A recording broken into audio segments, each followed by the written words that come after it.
नमस्कार, आपके साथ हूं मैं खुशबू मनोरमा मिश्रा और आप देख रहे हैं इंडिया न्यूज। भारतीय राजनीति में यदि किसी नेता ने धर्म, संस्कृति, राष्ट्रवाद और विकास को एक साथ जोड़कर व्यापक जन समर्थन का आधार तैयार किया तो वो है पीएम नरेंद्र मोदी। मोदी ने राजनीति को आध्यात्मिक चेतना से जोड़ने में क्रांतिकारी प्रयास किए और आज यही मोदी की सबसे बड़ी शक्ति बन गई है, जिसने आज देश के कई राज्यों, यहां तक कि बंगाल जैसे वामपंथियों के गढ़ वाले राज्य में भी 45% वोट शेयर हासिल किया। आइए एक नजर डालते हैं मोदी की धर्म यात्रा पर। हिंदुत्व, राष्ट्रवाद और नरेंद्र मोदी। मोदी ने दी देश की राजनीति को नया स्वरूप। मोदी के मानस में राम, राष्ट्र और आध्यात्म, सांस्कृतिक राजनीति पर रही प्राथमिकता।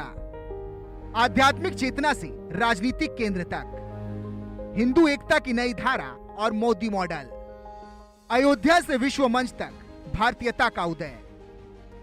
पीएम मोदी के सार्वजनिक जीवन का एक बड़ा आधार आध्यात्मिक चेतना, भारतीय सांस्कृतिक विरासत और सनातन परंपरा से जुड़ा रहा है।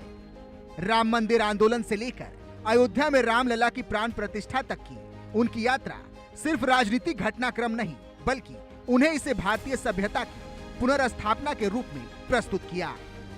राम मंदिर आंदोलन से लेकर अयोध्या में रामलला की प्राण प्रतिष्ठा तक की उनकी यात्रा सिर्फ राजनीतिक घटनाक्रम नहीं, बल्कि उन्होंने इसे भारतीय सभ्यता की पुनर्स्थापना के रूप में प्रस्तुत किया।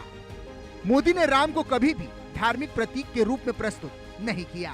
उनके लिए राम भारतीय जीवन दर्शन के प्रतिनिधि हैं। इस बारे में उनकी लिखी कविता की पंक्तियां इस सोच को स्पष्ट जाहिर करती हैं। राम व्यक्ति को नहीं, वृत्ति को प्राप्त हुई संज्ञा है। राम हमारा चिंतन, दर्शन, प्रीति, प्रकृति, प्रज्ञा है। राम चिरंतन जीवन मूल्यों का स्वर्णिम शिखर है। राम हमारी संस्कृति का सारस्वत हस्ताक्षर है।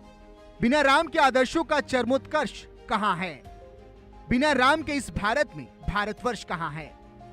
मोदी के लिए हिंदू धर्म सिर्फ मंदिर तक सीमित नहीं है, बल्कि भारतीय समाज के नैतिक मूल्यों, संस्कृति, आचरण और राष्ट्रीय पहचान का आधार है।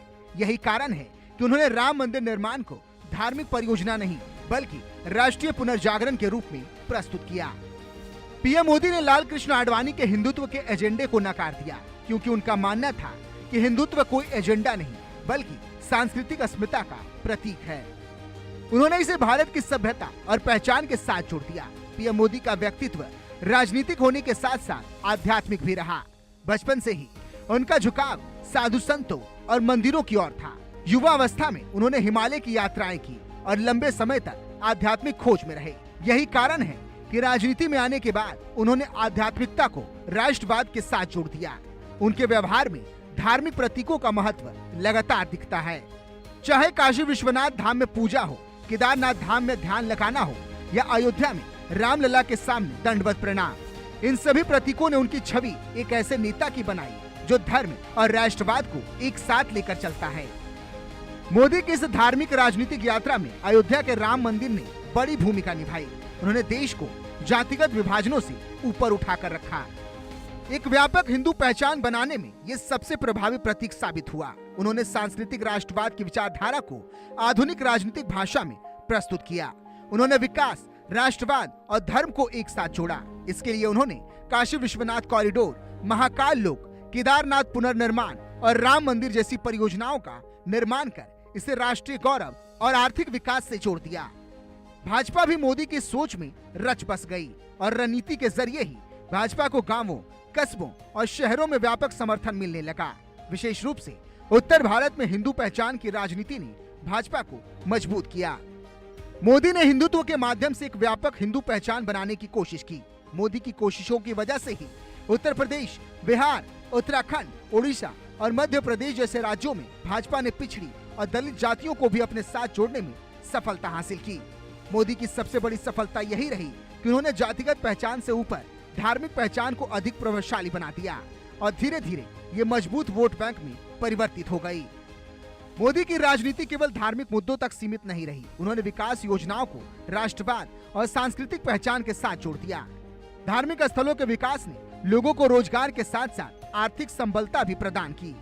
चाहे राम मंदिर हो या काशी विश्वनाथ, चाहे सोमनाथ हो या केदारनाथ, लाखों करोड़ों के आय का माध्यम बना। यही कारण है कि मोदी का समर्थन केवल पारंपरिक हिंदू मतदाताओं तक सीमित नहीं रहा, बल्कि युवाओं और मध्यम वर्ग के बीच भी मजबूत हुआ। मोदी ने भारतीय संस्कृति और सनातन परंपरा को अंतर्राष्ट्रीय मंच पर भी प्रमुखता दी। योग दिवस को वैश्विक मान्यता दिलाना, विदेशी नेताओं को गीता और रामायण से जुड़े प्रतीक भेंट करना, मंदिरों और तीर्थ स्थलों को वैश्विक पर्यटन केंद्र के रूप में विकसित करना, ये सभी उसी रणनीति का हिस्सा रहे। राम मंदिर की प्राण प्रतिष्ठा को भी वैश्विक स्तर पर भारतीय सभ्यता के पुनरुत्थान के रूप में प्रस्तुत किया। मोदी के दिशा निर्देश में भाजपा ने हिंदुत्व, सांस्कृतिक राष्ट्रवाद और विकास को मिलाकर एक नया राजनीतिक मॉडल तैयार किया, जिसने भारतीय राजनीति की दिशा बदल कर रख दी। Bureau report, India news.